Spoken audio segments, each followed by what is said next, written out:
अस्सलाम वालेकुम। प्रोग्राम दो राय के साथ मैं हूं असद रहीम ख़ान, और आज क्योंकि 14 अगस्त है तो उसकी मुनासबत से हमने कहा कि इस तारीख़ी पस मंज़र पर गुफ्तगू की जाए, ना सिर्फ दिन के हवाले से लेकिन पिछले 73 साल जो एक सफ़र पाया है उस पर भी बात करें। 2020 के पाकिस्तान के हवाले से भी बात करेंगे, और क्या हमें रोशन पाकिस्तान, नया पाकिस्तान या कायद-ए-आज़म का पाकिस्तान चाहिए। और इसी वजह से हमने एक ऐसी शख्सियत का इंतखाब किया है जिन्होंने अपनी आँखों से पाकिस्तान को बनते हुए देखा, और ना सिर्फ इंसानी हकूक़ को बुलंद करना अपना मिशन बनाया, लेकिन साथ में उनके और भी उन्होंने कई फ़राइज़ अंजाम दिए इंसानी हकूक़ के हवाले से। पाकिस्तान टाइम्स के एडिटर से लेकर human rights commission of Pakistan की सरबराही भी उनके हिस्से में आई। हम बात करेंगे आज डॉन से मुंसलिक कॉलम नगार भी हैं आए रहमान साहब से। बहुत बहुत शुक्रिया सर, शो में शामिल होने का, अपना कीमती वक्त हमें देने का। Thank you very much. ये बताइएगा सर कि आपने क्योंकि अपनी आंखों से देखा पाकिस्तान को बनते हुए, तो जब आप 14 अगस्त 1947 की तारीख़ का सुनते हैं तो आपकी पहली याददाश्त क्या है? सबसे पहली बात तो ये है कि आज़ादी का दिन बड़ा खुशी का दिन होना चाहिए जी, और हिंदुस्तान के बहुत से हिस्सों में वाकई खुशी का दिन था, लेकिन जहाँ हम थे वहाँ खुशी का दिन कम था और बेचैनी का दिन ज़्यादा था। ठीक। क्योंकि हम पंजाब के आखिरी ज़िले में रहते थे जी, यानी मशरक़ी पंजाब के भी आखिरी ज़िले में। बिल्कुल ठीक। और हमें मालूम था कि हम तो पाकिस्तान में नहीं होंगे, नहीं, हम तो यहीं रहेंगे, नहीं जी। और कैसे रहेंगे। चुनाचे जब 14 अगस्त का सूरज निकला जी, तो हमें कोई जहन जो था एहसास से खाली था अभी, लेकिन थोड़ी देर के बाद हमारे वालिद साहब ने और शहर के एक ज़मींदार थे महजुद्दीन साहब जी, उन्होंने फ़ैसला किया कि आज के दिन जो हमारे आसपास गांव हैं उनमें मुसलमान आबाद थोड़े थोड़े दबाव में रहते हैं, वो आज के दिन बड़े परेशान होंगे। ठीक। तो हमें चढ़ के उनको ढाढ़स देनी चाहिए, उनको हौसला बुलंद करना चाहिए। सुना तो उन्होंने एक ट्रक लिया, उसमें सवार हुए और वो गांव पर, मैं नहीं गया, उनके साथ नहीं गया। मैं अलीगढ़ से छुट्टियों पे आया हुआ था, मैं घर में था, तो सारे दिन तो वो ये काम करते रहे। ठीक। दूसरा मसला ये था कि बाउंड्री कमीशन का भी ऐलान नहीं हुआ था, नहीं, तो हमारे जैसे और लोग भी थे जो ये समझे बैठे थे कि हम तो पाकिस्तान में हैं, और जब बाउंड्री कमीशन का ऐलान हुआ तो पाकिस्तान में नहीं थे। तो इस तरह से ये 14 अगस्त के बारे में सवालात ज़्यादा थे कि अब क्या होगा। बिल्कुल ठीक।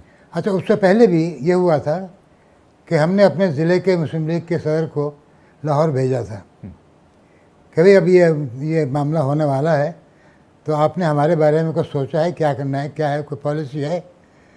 तो वो आए यहाँ से, कामिल साहब उनका नाम था जी, यहाँ लाहौर में मिल के गए, वापस गए, जाकर कहा भाई वहाँ किसी को आपको पता ही नहीं है। ठीक है। वो शेरवानियाँ सिलवाने में लगे हुए हैं। तो इस तरह से वो दिन तो खैर गुजर गया, कोई वाक़या नहीं हुआ। ठीक। लेकिन उसके बाद जो हमारे यहाँ फसादात फरवरी 47 में शुरू हो गए थे जी, ठीक। तो फसादात का हिस्सा चल रहा था, वो फिर शुरू हो गया। और खैर अगले 2-4 दिन तो ऐसी कोई ख़ास बात नहीं हुई, और हम समझे कि मामूल हो गया है, सेटल डाउन हो गए हैं लोग, और मैं अलीगढ़ वापस चला गया पढ़ने के लिए। बिल्कुल ठीक। जैसे कुछ मसला ही नहीं है। बिल्कुल ठीक। वहाँ जाके फंस गया। ठीक। तो 14 अगस्त से सर 3 दिन पहले 11 अगस्त 1947 को कायद-ए-आज़म की तारीख़ी तकरीर थी कंस्टिट्यूएंट असेंबली से। अब आपने जो हमारी एक जर्नी रही है ह्यूमन राइट्स के हवाले से, उस पे आपने ना सिर्फ उसको बहुत करीब से देखा है, लेकिन उस पर आपका गहरा असर भी रहा है। तो जो कायद-ए-आज़म ने कहा कि आज़ादी है और you are free to go to your temples, free to go to your mosques, आज 14 अगस्त 2020 में हम उस तकरीर पर अमल दरामद क्यों ना कर सके? देखिए, मैं पहले वजाहत कर दूं जी कि हमारी तारीख में बेसिक राइट्स का जो सिलसिला है वो 48 में नहीं आया, ठीक है, वो 28 में आ गया। अच्छा, क्योंकि जो जिस चीज़ नेहरू रिपोर्ट को हम पसंद नहीं करते किसी और वजह से, उसमें एक चैप्टर फंडामेंटल राइट्स का भी था नेहरू रिपोर्ट में, 28 की। ठीक है, मतलब मेरे कहने का ये है कि हमारी आज़ादी की जद्दोजहद में जो डिस्कोर्स थी जी, उसमें ह्यूमन राइट्स शामिल हो चुका था, ठीक एक तरह से ठीक, नया तस्वुर नहीं था। लेकिन कायद-ए-आज़म की 11 अगस्त की तकरीर है, वो तो एक इंतहाई मारकतुल-आरा तकरीर है जिसमें उन्होंने पाकिस्तान का आइडियल बयान किया कि पाकिस्तान का आइडियल क्या है। जी, पहली बात तो ये कि उन्होंने कहा कि अब इस मुल्क में जितने शहरी हैं सब एक कौम है। एक कौम है, नहीं, आप मुसलमान हैं, हिंदू हैं, ईसाई हैं, सिख हैं, तो कुछ भी हैं, आप सब के सब शहरी हैं और शहरी होने की हैसियत से आप सब एक कौम में वाबस्ता है। बिल्कुल, नहीं, तो यानी यूँ कहिए, लोग बुरा मानते हैं इस बात को कि कायद-ए-आज़म ने दो कौमी नज़रिया रुखसत कर दिया ठीक, कि भाई ये हमारा काम, ये हमारा आर्गूमेंट था, वो हम कामयाब हो गए, कामयाब हो गए, अब उसको ज़रूरत नहीं। ठीक है, नहीं, ठीक है, और अब हम जो हैं पूरी एक कौम हैं। आप मुसलमान हैं, हिंदू हैं, आप टेम्पल अपने मंदिरों में जाइए, मस्जिदों में जाइए, आपके मज़हब, ये बढ़ती मारकतुल-आरा तकरीर थी। अच्छा, उसमें और बातें भी कहीं, बस ये बात कही कि अब आप पार्लियामेंट हैं और आप सुप्रीम हैं। बिल्कुल, नहीं, आप जो चाहे कानून बना सकते हैं। ये सुप्रीमेसी और पार्लियामेंट बड़ा इम्पोर्टेंट नुकता था उनका। उसका तो उन्होंने ये भी कहा कि जो मसाइब हैं, नेपोटिज्म है, फेवरिज्म है, जॉबरी है, स्मगलिंग है, फला, इससे जिहाद करना ज़रूरी है। और उस तरह से उन्होंने कायद अपना पाकिस्तान का आइडियल बता दिया और एक सिमत मतलब कर दी कि इस पे हमें चलना।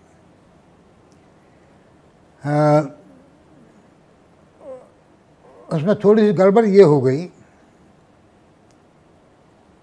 कि कायद-ए-आज़म, ये मेरा नुक्ता नज़र है, कायद-ए-आज़म दो कौमी नज़रिए को एक दलील के तौर पे पेश करते थे, एन आर्गूमेंट, केस जीतने के लिए, बहुत से लोग इसको मकसद समझते थे। यानी गलत या सही नहीं कह रहा, लेकिन बहुत से लोगों ने समझ लिया कि हमारा मकसद यही है। तो जब उन्होंने एक ऐसी बात कह दी कि वो मकसद नहीं रहा बल्कि वो तो एक ज़रिया बन गया, ज़रिया था, तो उनको बहुत तकलीफ़ हुई।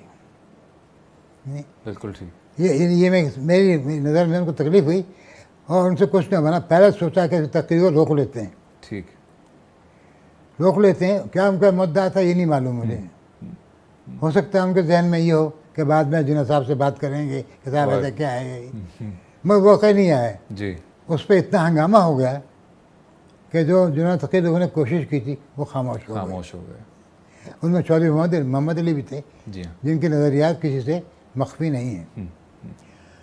अब उसमें आपका कहना है कि क्या क्यों नहीं हुआ सर, बिल्कुल। और साथ में मैं अगर एक और सवाल शामिल कर दूं, आपने देखा होगा इसी तकरीर की रोशनी में जो आजकल में कंट्रोवर्सी चल रही है इस्लामाबाद में मंदिर के हवाले से, और वहाँ मुस्लिम लीग काफ ने भी इख्तलाफ किया, मजहबी जमातों ने भी इख्तलाफ किया।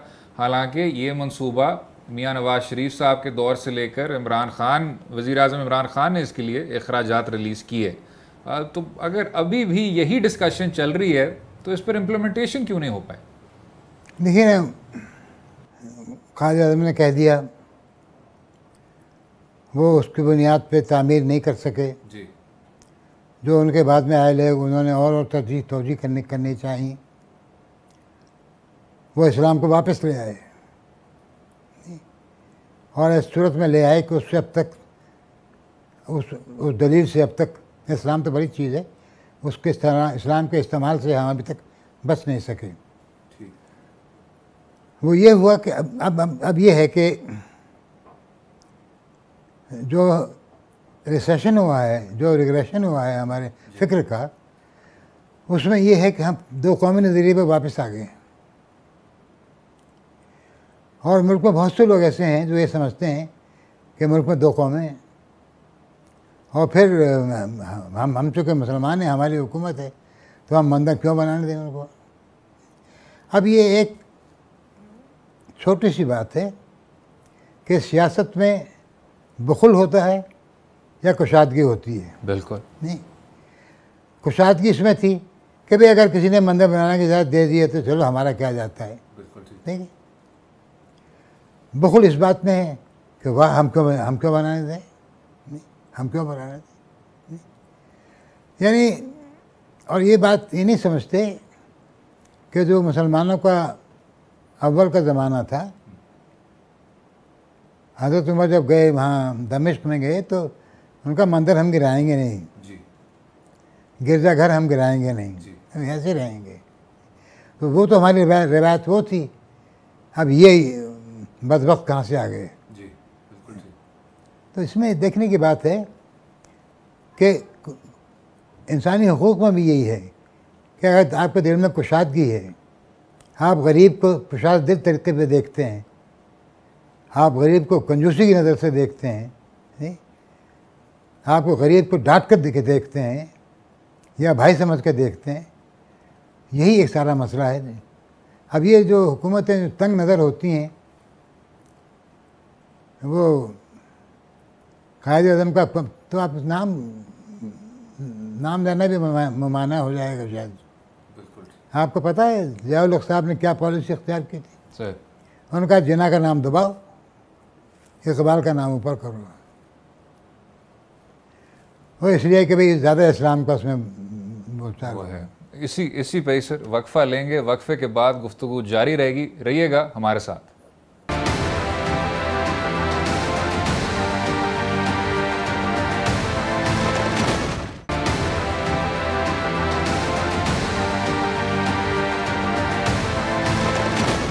वेलकम बैक टू दो राय। आए रहमान साहब से गुफ्तगू जारी है और 14 अगस्त के हवाले से बात कर रहे हैं। सर, जो human rights commission of Pakistan को आपने शुरू किया, आसमा जहांगीर साहिबा का उसमें बुनियादी किरदार था, ये सब शुरू कैसे हुआ और उसका मकसद क्या था, क्या पाया, क्या खोया? देखिए, अगर आप 1985-86 याद करें जी, तो हालत ये थी कि लोग गिरफ्तार होते थे, उनकी खबर नहीं छपती थी, और अगर रिहा भी हो जाते थे तब भी नहीं छपती थी। ठीक। नहीं, हम सब गिरफ्तार हुए कि जैसा भी था हमारा। तो छोटी छोटी तंजीमें मुख्तलिफ जगह काम कर रही थी, रावलपिंडी में, कराची में, लाहौर में। कोई प्रिजनर्स रिलीफ कमेटी थी, कोई लावारिसान की कमेटी थी, वगैरह वगैरह। तो आसमा जहांगीर ने अपने वालिद की याद में एक कन्वेंशन किया 1986 में, अक्टूबर 1986, और ये देखने के लिए कि क्या किया जाए। उस कन्वेंशन में ये फैसला हुआ कि एक हम मुल्क गिर तंजीम बनाई जाए ह्यूमन राइट्स की। ठीक। क्योंकि ये काम छोटी छोटी तंजीमों का और मकामी तंजीमों का नहीं है। ये फैसला हो गया, नहीं? और मकसद ये था कि एक पूरे पाकिस्तान की एक तंजीम होगी जी, जो हर जगह पे इंसानी हुकूक के पासदारी करेगी। बिल्कुल ठीक। और जो जेल में हैं या जो मजबूर हैं या परेशान हैं या तंग किए जा रहे हैं, उनकी मदद करेगी। बड़ी खुशकिस्मती इस बात की थी कि आसमा जहांगीर और दौरा पटेल साहब को बहुत अच्छे लोग मिल गए, बहुत अच्छे रफ़ीक मिल गए। नहीं, जस्टिस फ़खरुद्दीन इब्राहिम थे इसमें, जी, जिस खुदा बख्श मरी थे उसमें, नहीं, बकरुल बुकला बे साहब थे, आबिद मंटो थे, खुर्शीद कसूरी थे, अच्छे लोग मिल गए, अच्छे लोग थे, जिन सब ने अपनी हुर्रियत पसंदी का सबूत जेलों में जाकर और तकलीफ उठाकर दे चुके थे। वो काम शुरू हो गया। इतने अच्छे लोग थे कि इनकी पजीराई बहुत ज़्यादा हुई नहीं। और चूँकि ये 86 की बात है जी, तो 3 बुनियादी नुकात पेश किए गए थे उस कन्वेंशन में कि फ़ौरन इंतखाबात किए जाएं और जुदागाना इंतखाब को मनसूख करके किया जाए, और तीसरी ये कि सज़ाए मौत ख़त्म की जाए। ठीक, तो ये 3 उस वक्त बातें पेश की गई थी। उसके बाद जो सफ़र हुआ और जो प्रायोरिटीज़ बयान की गई वो ये थी कि democracy, rule of law, protection of minorities and disadvantaged people, yes, and women's rights and vulnerable people's rights. ये 5 चीज़ें थी मकासद आला करार पाएँ। ठीक, और इसमें मैं ये कहना चाहूँगा कि शायद पाकिस्तान के अवाम ऐसे कमीशन के मुंतज़िर थे, है ना। अगर सही वक्त पे और सही मौके पे और सही तौर से कोई आधा आदमी आ जाए तो फिर उसकी पजीराई बहुत अच्छी होती है। जी हाँ, नहीं, सही कह रहे हैं। तो ये बहुत अच्छी रही। और अच्छे लोग थे। कमीशन ने ये फैसला किया कि ये जमहूरी कमीशन है।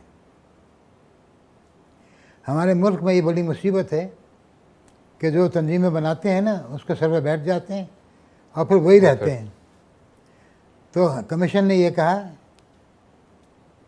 कि कोई शख्स भी 2 टर्म से ज़्यादा नहीं ले सकता। ठीक, नहीं, हर 3 साल के बाद इलेक्शन होना लाजमी है और कोई शख्स 2 टर्म से ज़्यादा नहीं रह सकता। सियासी जमात वाले मेंबर बन सकते हैं मगर सियासी जमात के अहदेदार हमारे अहदेदार नहीं हो सकते। ठीक, चुनांचे जो पहले अहदेदार थे उसमें से एक अटॉर्नी जनरल बन गए, एक जज बन गए, एक होम मिनिस्टर बन गए। जी हाँ, दे हैड टू क्विट। ठीक है, मेंबर रहे, एतजाज़ हसन भी मेंबर रहे, दूसरे लोग भी मेंबर रहे, लेकिन ओहदेदार नहीं रह सकते। तो ये एक अब फिर 2 मरतबा दौरा पटेल सदर रहे, 2 मरतबा आसमा जिलानी सेक्रेटरी जनरल रहीं, फिर 2 मरतबा आसमा सदर रहीं, जी, कोई और सेक्रेटरी हुए, फिर कोई दूसरे हुए, फिर दूर सूबा से आ गए, आफताब से फतह आ गए, ताहिर मोहम्मद खां आ गए। बिल्कुल ठीक। तो यानी ये सिलसिला जो था, अब आजकल डॉक्टर मेहदी हसन है, दूसरी टर्न चल रही, कि हर साल इजलास आम होगा और हर 3 साल के बाद इजलास में इलेक्शन होगा और सबको आज़ादी है हिस्सा लेने की।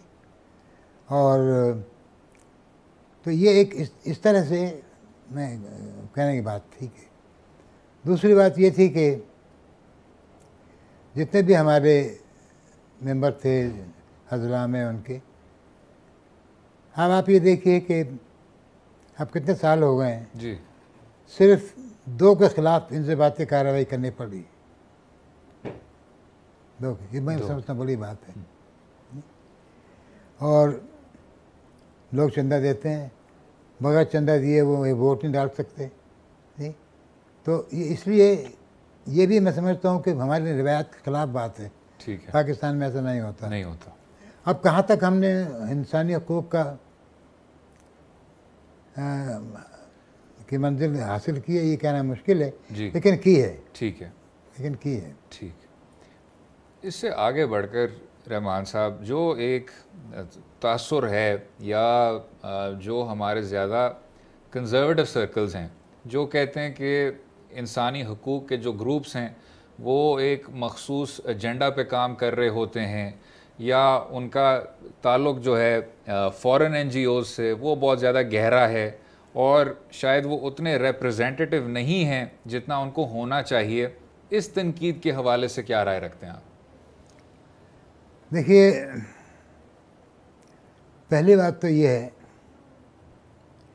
कि कमीशन की मेंबरी खुली है, ठीक, हर शख्स मेंबर बन सकता है। बिल्कुल ठीक। Human rights commission of Pakistan का किसी गैर मुल्की NGO से कोई निकाह नहीं है। ठीक है, नहीं? बिल्कुल ठीक। हम सिर्फ इंटरनेशनल कमीशन ऑफ जूरिस्ट के मेंबर हैं और एक federation of human rights organisation FIDH है, इंटरनेशनल फेडरेशन, उसके रुकन है। ठीक, बाकी किसी से नहीं। That's it. नहीं, जहाँ तक इस बात का ताल्लुक़ है कि हमारा मखसूस एजेंडा है तो है हमारा मखसूस एजेंडा ह्यूमन राइट्स से उधर उधर कुछ नहीं है। नहीं है। आपने HRCP के 3 नुकात का जिक्र किया, तो जहाँ से HRCP ने आगाज़ किया और आज सज़ाए मौत पर काम हुआ, मॉरेटोरियम भी आया, लेकिन उसको फिर 2015 में बहाल कर दिया गया। हमारे अब एक फुल पार्टिज़ान इंतखाबात होते हैं, लेकिन उन पर धांधली के इल्ज़ामात लगाए जाते हैं। आखिर में तसद्दुक़ हुसैन जिलानी साहब का एक बहुत वसी फ़ैसला आया अक़लियतों के बुनियादी हकूक़ के हवाले से, लेकिन उस पर एक सवालिया निशान है। तो पिछले 2-3 दहाई सर, जो ह्यूमन राइट्स की सिचुएशन है वो ज़्यादा पेचीदा तो हुई, लेकिन उसमें कई सिग्निफिकेंट अचीवमेंट्स भी आए। आप इसको किस तरह देखते हैं? सूरत हाल बेहतर हो रही है या 1 स्टेप फॉरवर्ड 2 स्टेप्स बैक? देखिए, कई मार्कर आपको देखने पड़ेंगे। ठीक, पहला मार्कर तो ये है कि क्या लोगों को इंसानी हकूक़ का एहसास हुआ है। अच्छा, पहली बात। ओके। जब हमने 86 में शुरू किया तो हमसे बुकला ने कहा, why human rights, are we human? जो जियाउल का दौर था उसके बाद, आर वी ह्यूमन? तो मैं उनसे कहा था, if you stop believing that you are human, you will cease to be human. Cease to be human, बिल्कुल ठीक। अब नहीं कहता कोई। पहली बात, जब हमें सिंध के किसी गांव से एक बेवा चिट्ठी लिखे कि मेरे साथ एक आदमी ने यह जुल्म किया है, हम समझते हैं 100 बरस कबूल कर लिए हमने। ये पहले मुमकिन नहीं था। जी हाँ, नहीं? जी हाँ, लोग आवाज़ उठाते हैं और लोग सुनते हैं, ये बात। दूसरी ये बात है कि हमारी बात का असर हो सकता है या नहीं, ये डिपेंड करता है कि कौन है सामने। ठीक। मैं एक आपको मिसाल देता हूँ। जी, हमें लाहौर शहर के एक हिस्से से अहमदियों ने फ़ोन किया कि जी हमें बहुत तंग कर रहे हैं, पुलिस वाले तंग कर रहे हैं, ये कर रहे हैं, कुछ हमारी मदद करें। So I wrote a letter to chief secretary. I sent that letter on 11th. The chief secretary received it on 11th. He marked it to the Inspector General Police on 11th. Inspector General marked it to the SHO on 11th. on the 11th. और 11th की रात को मुझे phone आ गया कि हम ठीक हैं। यानी 24 घंटे में ही। जी, लेकिन बड़े ज़िद्दी लोग भी होते हैं, वो सुनेंगे ही नहीं। और फिर जो होशियार होते हैं हुकूमत, वो आपसे डिसएग्री कभी नहीं करेंगे। हाँ साहब बिल्कुल ठीक कहता है, आप बिल्कुल सही कहता है, फराम करता है, जवाब जैसे जवाब करता है, और करेंगे नहीं। तो इसलिए मैं कहता हूँ कि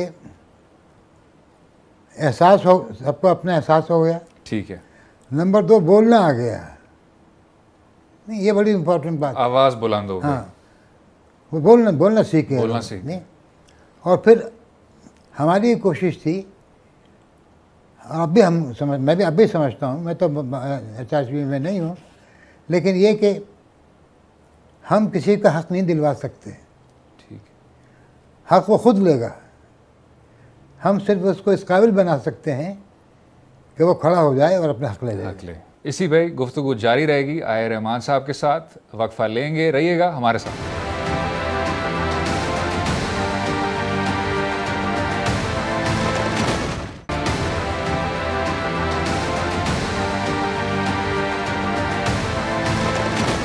वेलकम बैक टू दो राय। बात कर रहे हैं 14 अगस्त की मुनासबत को सामने रखते हुए किसी तारुफ के मोहताज नहीं एक ऐसी शख्सियत आए रहमान साहब। रहमान साहब, आप क्योंकि अब डॉन के साथ बहुत आपका एक पुराना ताल्लुक़ रहा है, आपके तो 80 की दहाई में भी हम हेरल्ड के मजमून हमने पढ़े हैं। जब आप इस हुकूमत को देखते हैं तो बुनियादी हकूक़ के हवाले से इनकी कारकर्दगी को कहाँ आप रैंक करते हैं? जो अक़लियतों की फ़ंडामेंटल राइट्स की बात करते तो हैं, वेमेंस राइट्स की बात करते तो हैं, लेकिन फ़िलहाल उनकी परफॉर्मेंस आप किस तरह असेस करेंगे? देखिए, ये हुकूमत पिछली तमाम हुकूमतों के मुकाबले में ज़्यादा मजहबी हवाले से कंजर्वेटिव है। अच्छा, पिछली तमाम हुकूमतों से? नवाज शरीफ साहब भी बहुत मज़हब का नाम लेते थे और उन्होंने शरीयत का कानून भी बनाया था, लेकिन ये उससे ज़्यादा। तो मियाँ साहब का अमीरुल मोमिनीन दौर और जनरल ज़ियाउल हक साहब के दौर से ये ज़्यादा कंजर्वेटिव हुकूमत है? नहीं, ज़ियाउल हक साहब से ज़्यादा तो कोई हो नहीं सकता। अच्छा।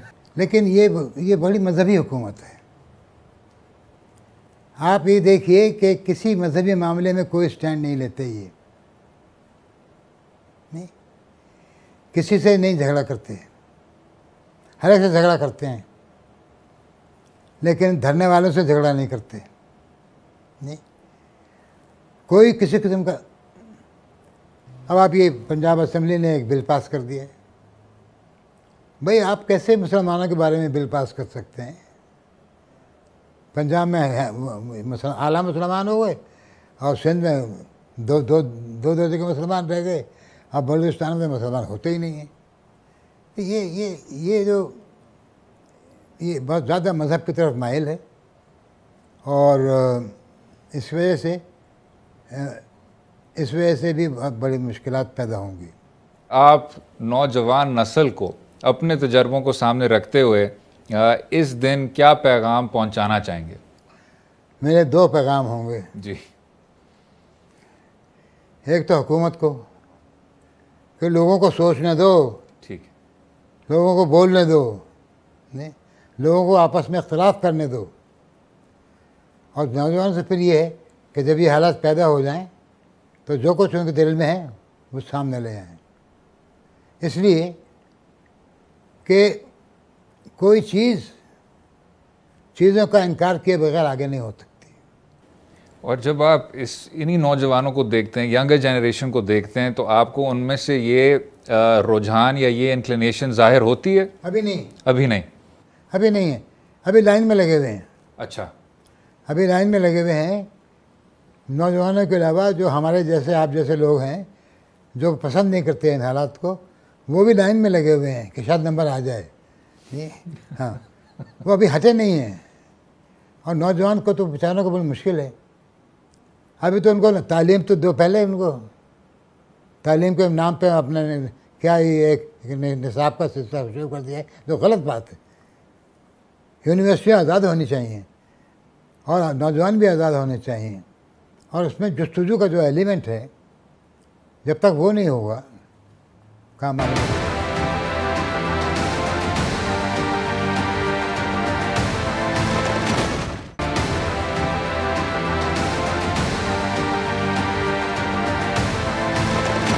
बिल्कुल आखिर में, क्या आपको कायद आज़म का पाकिस्तान करीब आते हुए नज़र आता है? मैं आपको एक बात बताऊँ, कायद आज़म का मकबरा ही रहने दें तो बड़ी गनीमत जानी है। नहीं, कायद आज़म का पाकिस्तान तो दूर दूर नहीं है, ठीक, नहीं वो नहीं। उसकी तरफ हम बढ़ रहे हैं या नहीं? नहीं, उसकी तरफ क्या हम बढ़ रहे हैं? नहीं नहीं नहीं नहीं नहीं नहीं, उसकी तरफ अगर हम बढ़ना शुरू करें ना, तो पहली बात तो ये है कि वो सब लोगों को एक कौम कर दें, हिंदू मुसलमान ईसाई मुसलमान सब एक कौम हो जाए। नहीं, नंबर 2 ये, जब कायदे ने आइन साजी का काम शुरू किया जी, तो एक सब कमेटी बनी, rights, human rights, fundamental rights and minorities rights. उनका इसका चेयर मैं खुद करूँगा, नहीं, क्योंकि मैं इसको बहुत ज़रूरी समझता हूँ। और 2-3 सेशन उन्होंने शुरू भी किए और कुछ चीज़ें मंजूर भी हो गई। तो ये जो चीज़ है कि कायद-ए-आज़म के पाकिस्तान बनने के लिए पाकिस्तान का हर शहरी, गरीब है, अमीर है, औरत है, मर्द है, काला है, गोरा है, मुसलमान है, गैर मुस्लिम है, वो एक हो जाए। उसके शहरियत का जो हुकूक हैं जी, वो उसको होने चाहिए। और पाकिस्तान की प्लानिंग शहरियत के हुकूक पर की जाए तो बेहतर है। फिर आप मुमकिन है कि कायद-ए-आज़म के तस्वुर के करीब पहुंच जाए। अच्छा, इन वेस्टेड इंटरेस्ट पे रहमान साहब, आप देखेंगे कि अगर आप एशिया का सर्वे लें तो जब ये मुल्क दूसरी बड़ी जंग के बाद फाउंड हो रहे थे तो हर जगह आपने देखा लैंड रिफॉर्म हुआ, चाहे वो वियतनाम हो, चाहे चीन हो, एक हद तक हिंदुस्तान हो, बांग्लादेश हो।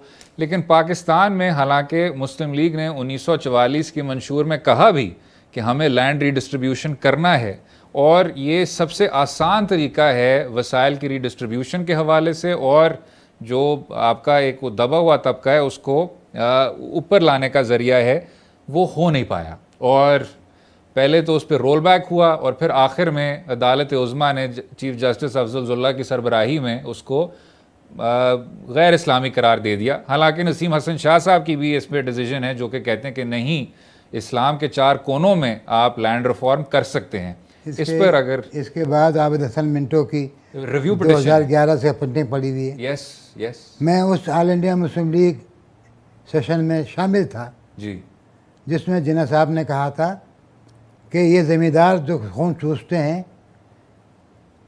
ये नहीं होने दूंगा मैं। ये उन्होंने कहा था? जी हाँ, 1943 के सेशन में उन्होंने कहा था कि ज़मींदार जो खून चूसते हैं, अगर ये खून चूसते होंगे, मुझे ऐसा पाकिस्तान नहीं चाहिए। सही। अच्छा, अब क्या सूरत हाल है? अब 1-2 आदमी हैं और ह्यूमन राइट्स कमीशन है जो कहता है भाई लैंड रिफॉर्म के बगैर आगे काम नहीं चलेगा। नहीं चलेगा, कोई सुनता ही नहीं। बिल्कुल ठीक। इसी पे बहुत बहुत शुक्रिया आए रहमान साहब, ना सिर्फ शो में शामिल होने का लेकिन अपना बहुत कीमती वक्त देने का। और हमने भी ना सिर्फ हम तारीख से आगाह हुए लेकिन जो पाकिस्तान का इन पिछले 73 साल सफ़र रहा है वो भी हमारे सामने आया। उम्मीद है आपको आज का प्रोग्राम पसंद आया होगा। हमें अपनी राय से भी आगाह कीजिए और इजाज़त दें। कल तक खुदा हाफिज़।